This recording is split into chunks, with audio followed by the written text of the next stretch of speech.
Kecuali ibu bapak masbuk.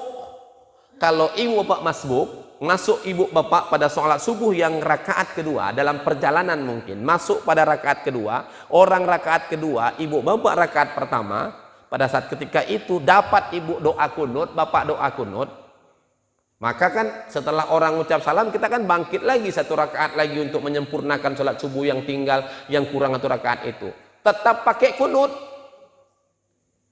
Jadi kunutnya kok 2 kali Pak Ustaz, tapi dah kunut pada saat rakaat pertama. Oh iya, itu rakaat pertama bukan kunut kita. Kunutnya imam. Karena kunut itu terletak pada rakaat yang kedua, dan ini yang banyak keliru. Kenapa nggak kunut lagi ya? Kok nggak kunut rakaat pertama? Rakaat pertama itu bukan milik kita. Itu milik orang itu. Maka kunut itu posisinya pada rakaat yang kedua. Artinya begitu kita tegak pada rakaat yang kedua, kunut lagi kita. Itulah sama dengan seperti sholat maghrib. Sholat maghrib pada satu ketika ibu bapak jamaah yang dimuliakan Allah, bisa kita sholat maghrib itu setiap rakaat bertahiyat. Ketika ibu bapak ayah bundaku masbuk pada rakaat yang kedua, itu dipastikan ketika ibu bapak rakaat kedua masbuk, itu tiap rakaat tahiyat. Ya kan Bu, Pak? Tahiyat, rakaat kedua kita masuk tahiyat. Kemudian bangkit kita, orang ketiga kita yang kedua. Kita tahiyat lagi. Kenapa harus tahiyat lagi kita? Karena itu rakaat kedua milik kita. Orang udah rakaat ketiga itu. Ngucap salam orang, assalamualaikum warahmatullahi, assalamualaikum warahmatullahi. Kita bangkit, kita tahiyat lagi. Kenapa? Itu tahiyat terakhir kita yang ketiga. Rakaat yang ketiga, tahiyatnya sebenarnya pada tahiyat terakhir. Jadi tiga-tiga kita ngikut tahiyat. Tahiyat pertama itu tahiyatnya jamaah yang kita ikuti, itu nggak masuk hitungan kita. Tapi karena kita mendapati jamaah itu dalam keadaan seperti itu, kita ikut. Maka subuh juga seperti itu. Kalau ibu bapak masuk pada rakaat kedua, orang berdoa kunut, ikut. Nanti batu pas kita menyempurnakan rakaat yang kedua, maka kita kunut lagi. Bismillahirrahmanirrahim. Assalamualaikum warahmatullahi wabarakatuh. Bismillahi walhamdulillah, wassalatu wassalamu ala rasulillah wa ala alihi wa ashabihi wa mawala la nabiyya ba'da. Allahumma salli wa sallim wa barik ala sayyidina Muhammad wa ala alihi wa ashabihi ajma'in, amma ba'd. Alhamdulillah, mari kita bersyukur kepada Allah Subhanahu wa taala. Allah masih memberikan rahmat, nikmat dan karunia kepada kita semua. Pada kesempatan di Ahad subuh yang mulia ini, kembali Allah masih mempertemukan kita dengan kekuatan, kesehatan dan kesempatan dalam melaksanakan kehidupan dunia ini, dan tetap kita terus mengutamakan ibadah pengabdian diri kita kepada Allah Subhanahu wa taala. Kita berdoa kepada Allah, mudah-mudahan Allah tetap memberikan dan mengkucurkan kasih sayangnya kepada kita semua, sehingga dengan kasih sayang itulah kita dapat melaksanakan kehidupan di dunia dalam rangka untuk menuju kehidupan akhirat yang kekal dan abadi. Bersolawat dan salam mari sama kita hadiahkan kepada Nabi kita, Nabi besar Muhammad sallallahu alaihi wasallam. Allahumma salli wa sallim wa barik alaih. Mudah-mudahan Rasulullah berkenan memberikan syafaatnya kepada kita semua. Amin ya rabbal alamin. Bapak Ibu, ayah bunda kami, hadirin jamaah yang dimuliakan Allah. Tema kita, kajian kita pada kesempatan di Ahad subuh yang mulia ini adalah berkaitan tentang seputar hukum doa kunut. Ayah bunda hadirin jamaah yang dimuliakan Allah, doa kunut yang kita bacakan setiap subuh pada rakaat kedua itu banyak hal hukum yang terkandung di dalamnya. Saya kira mungkin Bapak Ibu ayah bunda kami sudah memahami itu, tapi ada baiknya kita mengulang-ulang kaji terlebih dahulu agar apa yang kita lakukan dalam ibadah sholat itu bukan hanya sekedar kita lakukan, tapi juga kita tahu sebenarnya makna, kemudian hukumnya, dan bagaimana keberadaan ketika itu kita lakukan atau tidak kita lakukan. Mengapa ayah bunda? Pertama sekali yang ingin saya sampaikan kepada kita di majelis ini, saya tidak membuka keran atau membuka pintu kepada Bapak Ibu untuk kita berdebat. Mana tahu ada di antara Bapak Ibu jamaah yang hadir pada kesempatan di Ahad subuh ini yang tidak berpaham dengan doa kunut. Saya kira ini tidak usah jadi perdebatan. Tapi bagi yang memahami, bagi yang berpaham dengan doa kunut setiap subuh, ini mari sama-sama kita belajar dan kita mengkaji hukum-hukum doa kunut itu. Kalau nanti kita lihat ayah bunda sejarah bagaimana doa kunut itu, wah ini luar biasa. Sejarah bagaimana doa kunut itu. Walaupun nanti banyak orang yang mengatakan, itu kan kunut nazilah. Kunut nazilah itu kan dipakai tidak setiap masa. Ketika ada musibah, bencana, minta pertolongan, segala macam, itulah dia kunut nazilah. Tapi terlepas daripada itu semua, ayah bunda jamaah yang dimuliakan Allah, saya ingin menjelaskan dan mengkaji kepada kita bahwa bagaimana sebenarnya keberadaan dan hukum doa kunut ini. Hadirin jamaah yang dimuliakan Allah, pertama yang ingin saya sampaikan kepada kita, di dalam sholat itu ada dua sunnah. Ada namanya sunnah hayat. Sunnah hayat itu sunnah yang ketika kita lupa atau tak terbuat kita, maka tak ada masalah dan tak mewajibkan kita, tak menganjurkan kita untuk melakukan sujud sahwi. Ada hal-hal yang dalam sholat itu sunnah hayat. Ya, pada posisi-posisi tertentu, tapi ada yang setelah sunnah hayat, ada yang namanya sunnah ab'ad. Apa itu sunnah ab'ad? Sunnah di dalam sholat, sunnah, ya, tapi kalau seandainya tak terbuat kita, lupa, maka kita diperintahkan untuk sujud sahwi. Itulah dia beda sunnah hayat dan beda sunnah ab'ad. Ab'ad ini sepertinya macam-macamnya wajib, tapi tak wajib, tak pernah ditinggalkan.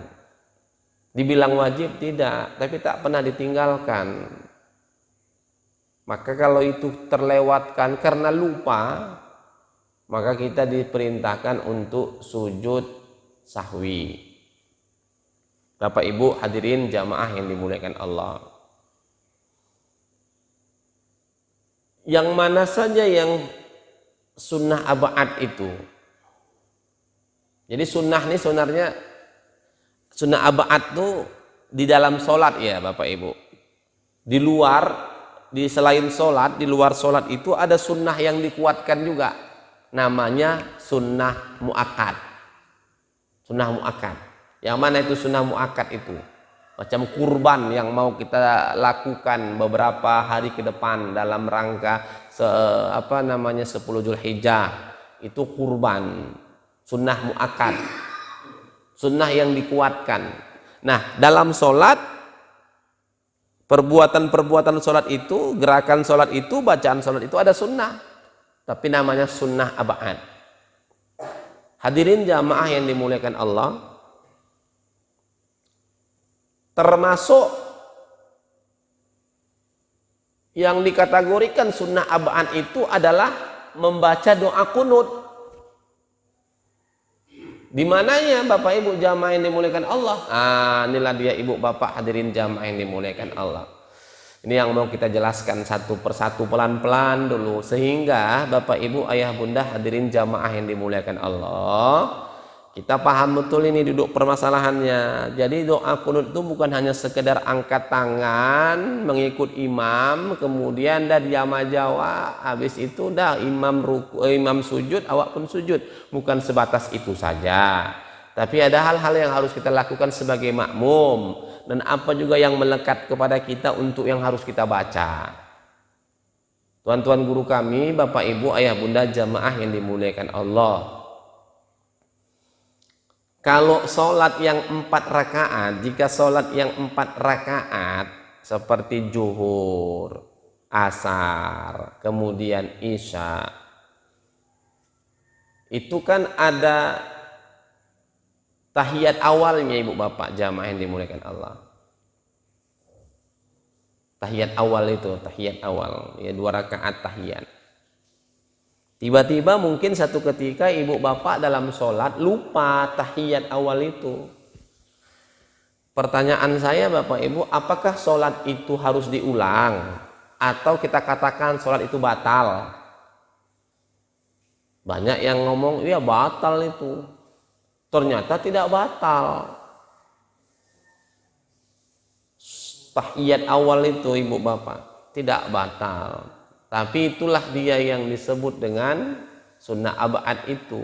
Kalau seandainya kita terlupa itu, langsung bangkit kita rakaat yang ketiga, baru kita tersadar, rupanya aku belum tahiyat rupanya. Maka Bapak Ibu tak usah pala sampai bingung kita, aduh batal lah sholatku ini. Nanti di akhir sebelum salam kita melaksanakan yang namanya sujud sahwi. Tapi kalau tahiyat terakhir jangan. Tahiyat terakhir itu kalau itu lupa itu termasuk bagian rukun. Kalau ada orang yang lupa tahiyat terakhir, kita bingung tuh Bapak Ibu, itu sholatnya bagaimana? Kok bisa lupa dia tahiyat terakhir? Lupa saya tahiyat terakhir, kok bisa lupa? Macam mana dia mengakhirkan sholatnya itu? Nah, ini kan jadi bingung kita, entah sholat entah tidak dia itu. Itu satu di antaranya. Nah yang kedua adalah di antara sunnah abad itu, ya, yang paling hari ini yang mau kita bahas adalah doa kunut.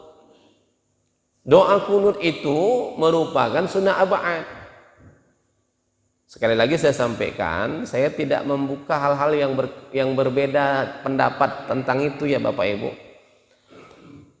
Sunnah abad. Jadi bagi Bapak Ibu jamaah Masjid Al-Ikhlas Karya Kasih yang memang rutin setiap subuh pakai doa kunut, satu ketika mungkin kita lupa doa kunut itu, karena mungkin Bapak Ibu jamaah masjid ini memang berpaham pakai kunut, maka kalau itu dilupakan atau terlupa, maka harus sujud sahwi.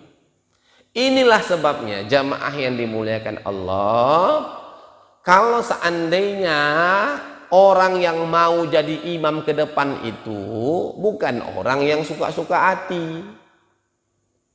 Yang jadi imam itu harusnya memahami keadaan dan bagaimana pemahaman masyarakat atau jamaah yang dia imami. Mungkin Bapak Ibu jamaah yang dimuliakan Allah seringkali terjadi. Ada orang contohnya begini, baru pindah ke komplek atau ke daerah kita ini. Kemudian karena memang bapak atau orang yang baru pindah itu memang cepat dia bergaul. Di saat maghrib dia datang ke masjid. Dia bersilaturahim sama bapak-bapak jamaah masjid. Bapak lihat penampilannya oke, sip, mantap. Pakai peci, bajunya, bahkan baju jubah.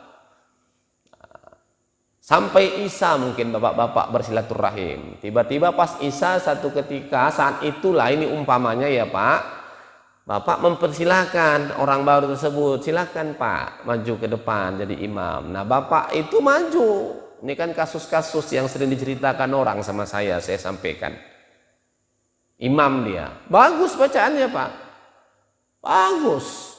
Rakaat 1, rakaat 2, bagus bacaannya. Ayatnya pun ayat-ayat yang tak biasa awak dengar. Luar biasa, cantik suaranya. Maka tertegunlah makmum pada saat ketika itu. Apa yang terjadi di saat subuh? sholat subuh. Bapak itu pun mungkin datang lagi, kan gitu ceritanya nih. Datang lagi. Langsung spontan jamaah mempersilahkan, silakan Pak. Imam sholat subuh. Sholat subuh lah dia, imam lah dia. Ternyata pada subuh ini berbeda dengan pada Isya. Isya nggak pakai kunut, subuh pakai kunut. Pada saat bapak tersebut menjadi imam di saat sholat subuh tak pakai kunut, maka jamaah-jamaah ribut semuanya. Banyak jamaah yang berteriak, subhanallah, subhanallah, subhanallah. Bapak tuh tak penting dia subhanallah, nggak didengar dia, dilanjutkannya saja. Sampailah informasi itu kepada kita, ayah bunda jamaah yang dimuliakan Allah. Saya katakan itu yang salah bukan imamnya, tapi yang salah adalah jamaahnya. Kenapa? Itulah pentingnya kita mengetahui imam itu siapa. Paham imam itu, pemahaman imam sama pemahaman jamaah itu harus sama. Tak bisa kita subhanallah, subhanallah. Jangan-jangan bapak itu, imam itu adalah orang yang tidak berpahaman atau yang tidak mau menggunakan doa kunut. Ya dia akan melakukan sesuai dengan pemahaman dia. Walaupun sebenarnya dalam konsep fikih itu harusnya Bapak Ibu jamaah yang dimuliakan Allah sedikit keliru. Kenapa? Ya kita harus mengikut kebiasaan yang berlaku di tengah-tengah masyarakat. Makanya jamaah yang dimuliakan Allah, kalau imam yang cerdas, dia akan mundur karena dia belum tahu ini permasalahan apa, ini pemahamannya apa, kalau boleh kaji fikihnya ini mazhabnya apa, Syafi'i atau apa begitu. Sehingga dia akan lebih layak mempersilahkan orang lain pada saat-saat tertentu, ayah bunda jamaah yang dimuliakan Allah. Tapi nanti kalau dia sudah mukim atau sudah dinyatakan mustautin, orang yang menetap di kampung itu, sudah domisilinya di kampung itu, itu bisa dalam waktu yang lama udah paham betul dia. Bapak-bapak, tuan-tuan guruku jamaah yang dimuliakan Allah, inilah kasus. Maka dia tak pakai kunut, ribut satu masjid. Padahal itu tidak jadi permasalahan sebenarnya. Mana tahu ada, ini ya kasus yang saya ceritakan tadi kan Pak, ada dua kemungkinan. Pertama kemungkinannya imamnya lupa, yang kedua kemungkinannya adalah imamnya itu memang tidak mau menggunakan doa kunut. Nah kan susah ini Pak. Kita mau pakai sujud sahwi misalnya di akhir sholat, ya kalau dia lupa, kalau memang dia nggak mau baca, berarti kan memang dia tahu. Tapi walaupun begitu ayah bunda jamaah yang dimuliakan Allah, bagi ibu bapak jamaah yang mungkin pada saat ketika itu merasakan, loh ini kan subuh ada doa kunut, kenapa imam nggak baca kunut? Nanti sebelum mengucap salam, assalamualaikum warahmatullahi wabarakatuh, assalamualaikum, sebelum itu sujud sahwi lah kita. Karena memang doa kunut ini memang sudah lazim dilakukan. Nah Bapak Ibu hadirin jamaah yang dimuliakan Allah, dan itu sunnah ab'ad. Sunnah ab'ad, jangan ditinggalkan. Baik Bapak Ibu hadirin jamaah yang dimuliakan Allah, jadi kunut itu sunnah ab'ad. Kalau ditinggalkan sujud sahwi. Nah, tapi ibu bapak, di dalam bacaan kunut itu ada juga yang harus kita baca. Bukan cuma amin amin aja, amin, amin, amin. Minta izin minta maaf saya, minta izin minta maaf saya, minta izin minta maaf saya. Udah 3 kali Bapak Ibu. Mungkin saya tidak berprasangka buruk kepada kita dan jamaah sekalian. Masih banyak di antara kita yang tak hafal doa kunut ini. Bacaan doa kunut itu, bacaannya ya Bapak Ibu, bukan pas kita membaca doa itu. Doanya itu sunnah ab'ad. Tapi bacaannya itu ada juga yang sunnah ab'ad. Bacaannya. Jadi ada orang yang ingat dia doa kunut, dibacanya, tapi dia tak baca bacaan satu bacaan ini, maka dia harus sujud sahwi juga. Yang mana itu ibu bapak jamaah yang dimuliakan Allah? Salawat dan salam kepada Nabi di dalam doa kunut. Saya ingat saya doa kunut, Allahumma hdina fiman hadait, wa afina fiman afait, wa tawallana fiman tawallait, wa barik lana fima a'tait, wa qina birahmatika syarra ma qadait. Terus ada bacanya itu, wa innaka taqdi, dan terus sampai akhirnya wa sallallahu ala sayyidina Muhammadin nabiyil ummi wa ala alihi wa sahbihi wa barik wa sallim. Itu lupa, salawat dan salam yang terakhir itu lupa, maka kita harus sujud sahwi. Ini perlu saya ingatkan kepada ibu-ibu, bapak-bapak, orang tuaku, ayah mak saya, tuan-tuan guru, saya ingatkan kepada kita, kunutnya ingat, tapi itu nggak dibaca salawat itu. Maka ayah bunda jamaah, kalau ada, minta izin sekali lagi saya sampaikan, jika bapak ibu memang sampai saat ini tak hafal doa kunut dan subuhnya selalu berjamaah di Masjid Al-Ikhlas, pada kelompok bacaan pertama Allahumma hdina fiman hadait, itu aman, karena yang membacakan itu adalah imam. Tapi sampai waqina birahmatika syarra ma qadait, itu kan diam, yang bacakan masing-masing. Itulah makanya bacaan itu masing-masing, Pak. Kenapa masing-masing bacaan itu? Karena di situ ada sholawat dan salam kepada Nabi. Itu merupakan satu hal yang sunnah abad untuk kita lakukan sendiri, dan kalau itu lupa kita harus sujud sawi, dan itu nggak bisa ditumpangkan kepada imam. Makanya doa kunut itu dalam kitab Fathul Mu'in dijelaskan bahwa doa kunut itu ada dua kelompok. Kelompok pertama doa, itulah dia Allahumma hdina fiman hadait sampai wa qina birahmatika syarra ma qadait. Itu doa. Jadi doa itu boleh ditumpangkan sama imam dan kita aminkan. Amin, amin. Setelah itu fa innaka taqdi wa la yuqda 'alaik, itu adalah pujian kepada Allah. Pujian. Dan kalau pujian itu bukan kewajiban imam saja. Memuji Allah itu bukan kewajiban imam saja Bapak Ibu, tapi kewajiban kita semua. Sehingga kalimat dari mulai fa innaka taqdi itu kita sendiri yang baca. Saya tak hafal Pak Ustadz, capek aku ngapal doa kunut, tak hafal-hafal Pak Ustadz. Kalau ibu bapak nggak hafal-hafal, setidaknya setelah imam waqina birahmatika syarra ma qadait, setidaknya selawat dan salam jangan tak dibaca. Ya Pak Ibu, selawat dan salam jangan tak dibaca. Karena kalau itu tak dibaca, maka ibu bapak sujud sahwi. Karena itu sunnah abad. Pak Ustadz, tak hafal aku macam salawat yang di doa kunut itu, wa sallallahu ala sayyidina Muhammadin nabiyil ummi wa ala alihi wa sahbihi wa barik wa sallam. Tak hafal lagu Pak Ustadz. Allahumma sholli ala sayyidina Muhammad wa ala ali sayyidina Muhammad wa ala alihi wa ashabi wa sallim. Selesai. Tapi janganlah sampai itu saja Bapak Ibu. Maka kita berupayalah. Memang kalau kita tanya sama anak-anak, doa yang paling susah tuh doa yang mana? Doa kunut.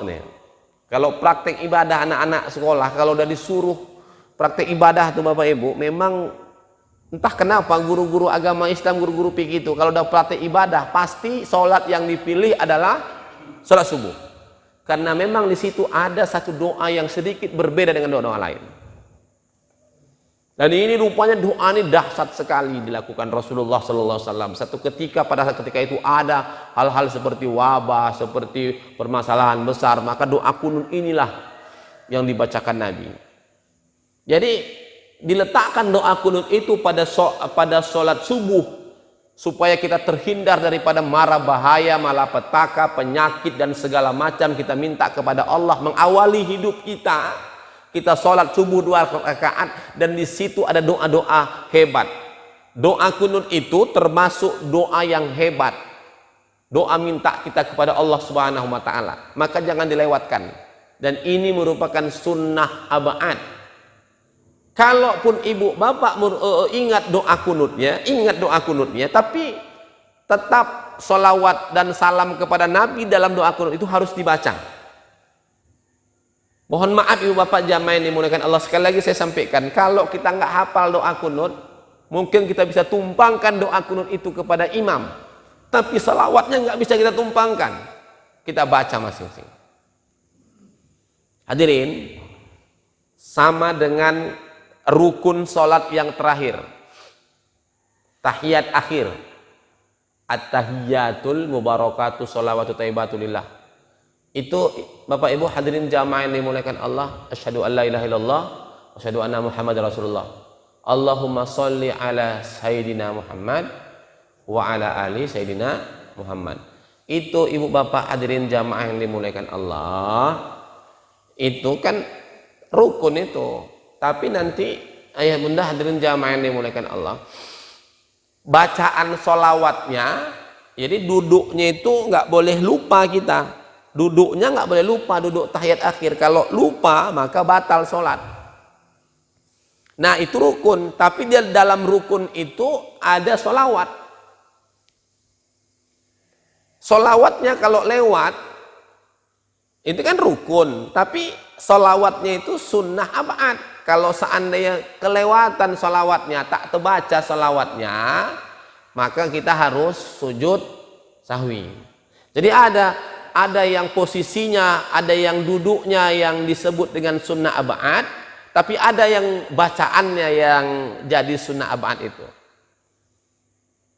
Jadi sebenarnya bacaan tahiyat akhir itu yang paling penting itu bacaannya sampai Allahumma sholli ala sayyidina Muhammad wa ala ali sayyidina Muhammad. Sampai ke ujung itu udah sunnah hayat. Di sinilah mungkin ibu bapak jamaah imam-imam tarawih yang tancap gas itu.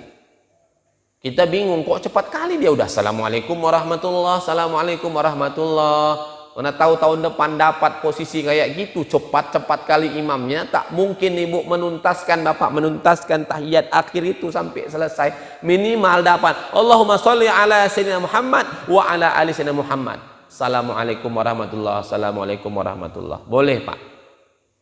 Cuma rasa-rasanya, kenapalah udah awak sholat tarawih sekali-sekali setahun, kenapa harus kencang-kencang kali? Kan itunya jadi masalah pak. Inilah dia ayah bunda hadirin jamaah yang dimuliakan Allah.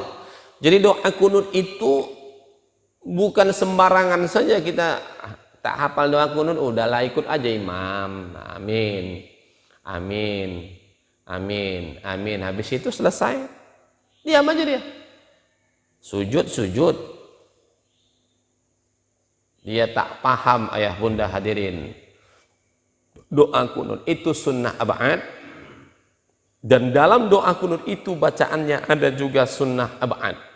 Jadi sehingga dua hal yang harus kita ingat. Kalau ibu bapak lupa kunut, sujud sahwi. Ingat kunutnya tapi tak dibaca salawatnya, sujud sahwi. Ayah bunda hadirin jamaah yang dimuliakan Allah. Ustadz, kalau imam yang salah macam mana? Kalau imam yang salah, ibu bapak yang ingat, ya yang ingat itulah yang berkewajiban untuk melakukan sujud sahwi. Jangan pula udah imam lupa, awak pun ikut-ikut lupa. Itu beda imam yang lupa sama awak yang ikut lupa. Kalau imam yang lupa, memang dia lupa, maka hukum lupa jatuh sama dia. Tapi ibu bapak tak lupa, tapi tak bisa melakukan doa kunut karena imamnya nggak kunut. Tapi bapak ibu ingat, maka pada saat ketika itu sebelum salam ibu bapak sujud sahwi. Nggak mungkin bapak ibu imamnya sujud, ibu bapak kunut sendiri. Itu tidak memungkinkan sama sekali. Kecuali ibu bapak masbuk.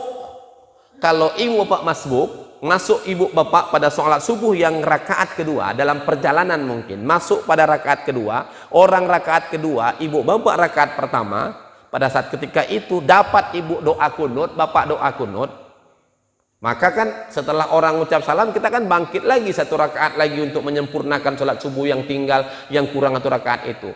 Tetap pakai kunut.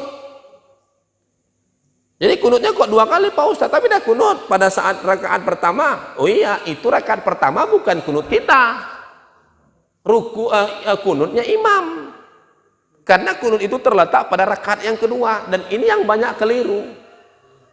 Kenapa nggak kunut lagi ya? Kok nggak kunut rakaat pertama? Rakaat pertama itu bukan milik kita. Itu milik orang itu. Maka kunut itu posisinya pada rakaat yang kedua. Artinya begitu kita tegak pada rakaat yang kedua, kunut lagi kita. Itulah sama dengan seperti sholat maghrib. Sholat maghrib pada satu ketika ibu bapak jamaah yang dimuliakan Allah, bisa kita sholat maghrib itu setiap rakaat bertahiyat. Ketika ibu bapak ayah bundaku masuk masbuk pada rakaat yang kedua, itu dipastikan ketika ibu bapak rakaat kedua masbuk itu tiap rakaat tahiyat, ya kan Bu Pak? Tahiyat rakaat kedua kita masuk tahiyat, kemudian bangkit kita orang ketiga, kita yang kedua kita tahiyat lagi. Kenapa harus tahiyat lagi kita? Karena itu rakaat kedua milik kita. Orang udah rakaat ketiga itu. Ngucap salam orang, assalamualaikum warahmatullah, assalamualaikum warahmatullah. Kita bangkit, kita tahiyat lagi. Kenapa? Itu tahiyat terakhir kita yang ketiga. Rakaat yang ketiga. Tahiyatnya sebenarnya pada tahiyat terakhir. Jadi tiga-tiga kita ngikut tahiyat. Tahiyat pertama itu tahiyatnya jamaah. Yang kita ikuti itu nggak masuk hitungan kita, tapi karena kita mendapati jamaah itu dalam keadaan seperti itu, kita ikut. Maka subuh juga seperti itu. Kalau ibu bapak masuk pada rakaat kedua, orang berdoa kunut, ikut. Nanti pas kita menyempurnakan rakaat yang kedua, maka kita kunut lagi.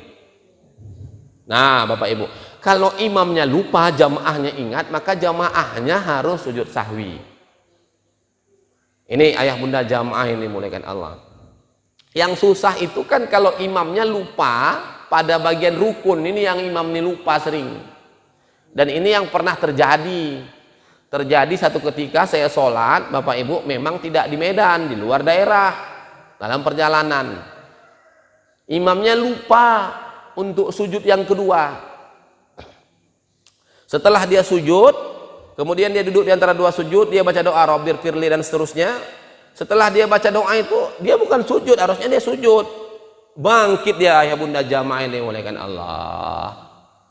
Maka itu batal sebenarnya sholat.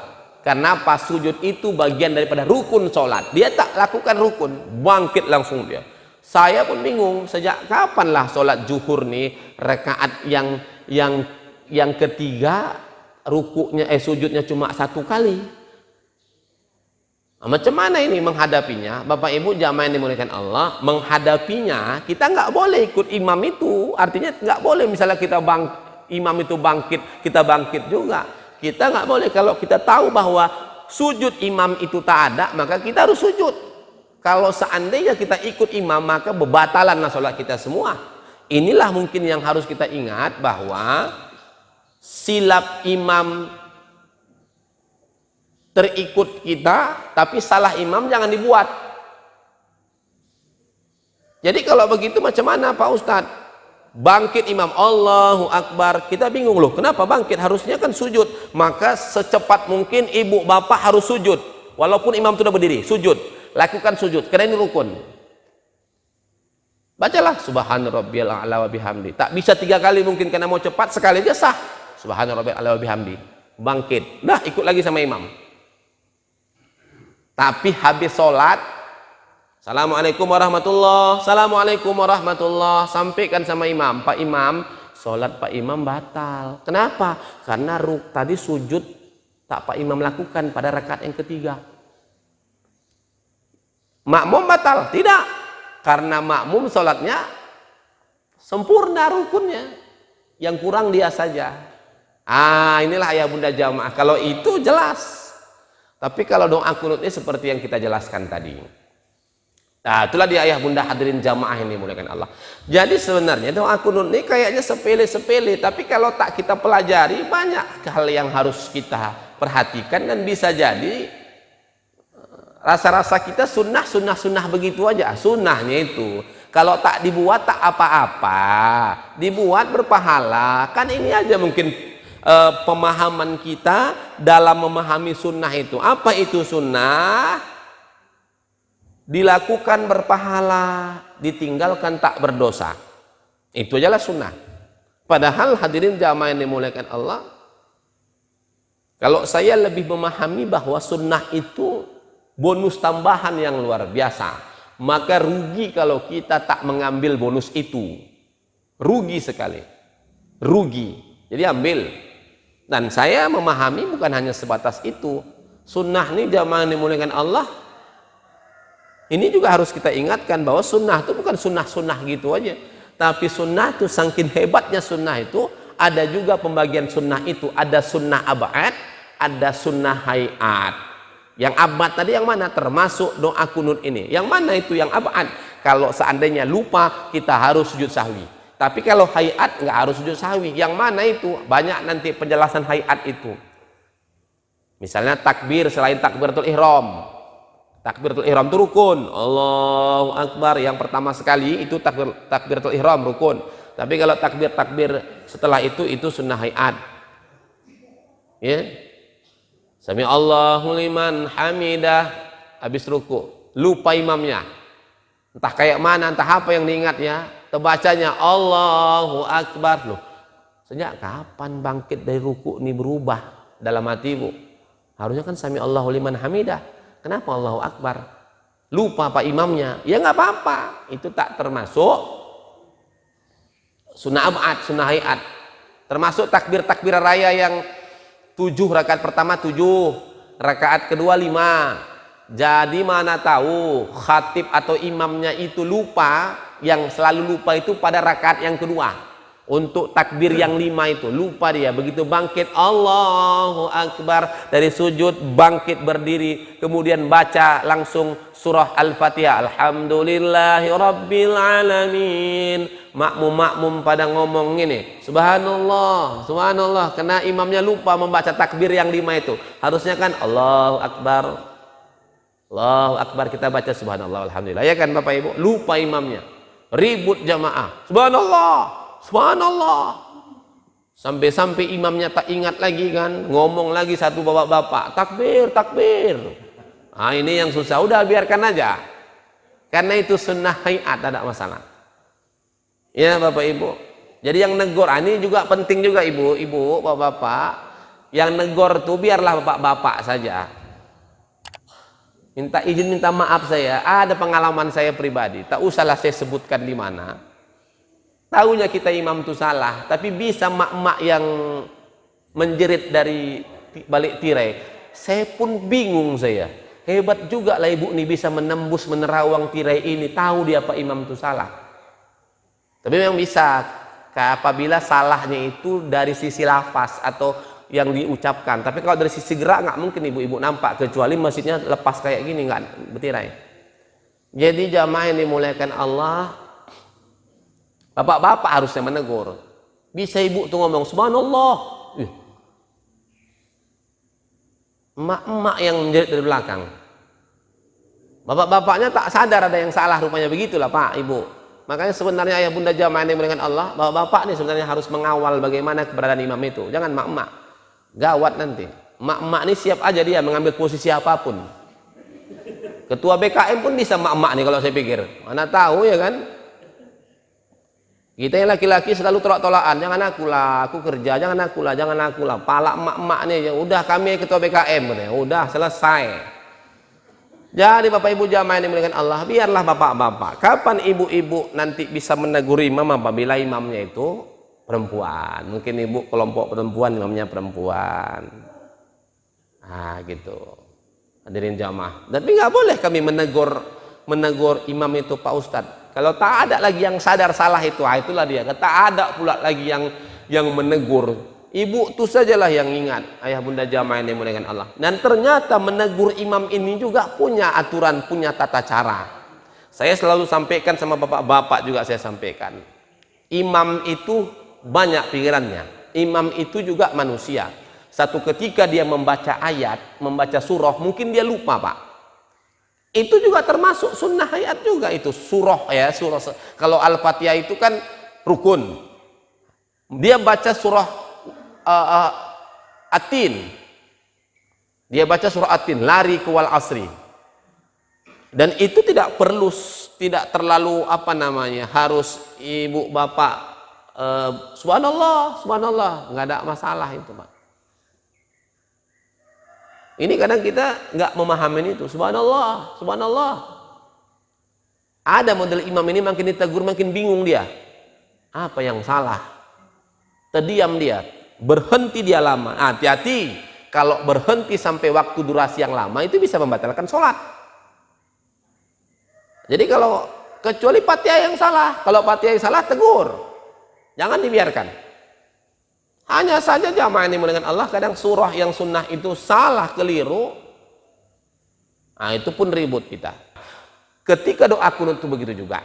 Jadi lupa doa kunut, lupa sujud, lupa doa kunut, lupa bacaan salawat dan salam dalam doa kunut, maka kita sujud sahwi. Bagaimana sujud sahwi itu yang terakhir sebagai penutup? Sujud sahwi itu adalah 2 kali sujud sebelum salam. Sujud, duduk, sujud lagi, duduk, baru ucap salam. Assalamualaikum warahmatullahi wabarakatuh. Assalamualaikum warahmatullahi wabarakatuh. Apa yang dibaca, Bu? Subhanalladzi. Lupa ya kan, Bu? Nanti dilihat lagi ya, Bu ya. Subhanalladzi ma la yanamu wa la yashu. Berapa kali, Ustaz? 3 kali boleh. 1 kali pun boleh. Tapi duduk, sujud, duduk dulu sebentar. Duduk itu apa yang dibaca? Tak ada yang dibaca. Duduk aja. Habis duduk, sujud lagi. Kemudian duduk, salam. Assalamualaikum warahmatullahi wabarakatuh. Assalamualaikum warahmatullahi wabarakatuh. Itulah dia ibu bapak jamaah. Jadi boleh dipandu sama imam, boleh kalau imamnya sadar kesalahannya secara jemaah. Tapi kalau imamnya nggak sadar, memang betul dia tak tahu dia kesalahan dia, tidak ada hukum bagi imam yang sama sekali nggak paham. Maka kalau makmum yang sadar, dialah yang kewajiban untuk melakukan sujud sahwi itu. Dan kalau udah ngucap salam, assalamualaikum warahmatullahi, assalamualaikum warahmatullahi, habis itu duduk teras, ibu bapak ingatkan, kayaknya tadi kau lupa doa kunut.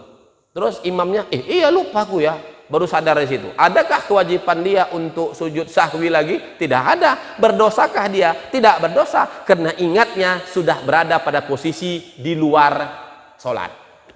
Itulah hebatnya orang lupa tuh, Bu, Pak. Dapat keringanan dan dapat apa dari Allah kalau ingatnya di luar sholat. Tapi kalau di dalam sholat, inilah yang harus kita lakukan.